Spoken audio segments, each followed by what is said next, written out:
So we have now said it's a transfer-oriented valuation course, and it's a value in use determination. And how do we now come to the figures? We look at the future. I mean, there's three ways of analyzing this. There's a market-based approach, there's a cost-based approach, and looking at the future, that's the one that we apply here.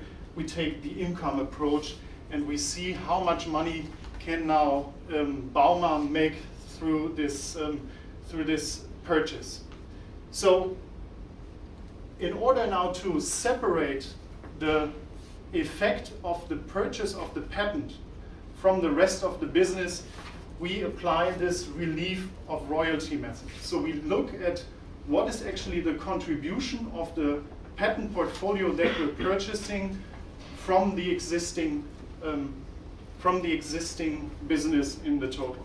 And that's the way that will then be applied for the actual calculation. Clearly, in this case, we are dealing with Bauma, who is trying to understand if they should invest in this company.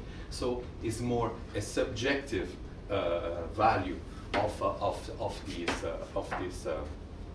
these patents, and there's also a clear determinants for this, is because we have all the data and the assumption made are given by Bauma by themselves. So we can expect from this a clear subjective value at the outcome of this valuation. So within that report, as you just have seen, the answer to questions what is valuated, which is the subject matter, will be answered. Okay, so we talked about value in use of the patent portfolio.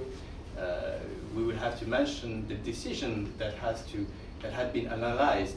Not only saying that we assessed an alternative investment and made comparison with internally required rate of return. Talk about how the value is determined, and we will have to mention again that we made the choice of through the criteria that we applied. We applied the income approach, and we made a fixtures calculation, which is the relief from royalty method, in order to determine the potential royalties we would have to pay if we need to use these patents without acquiring them.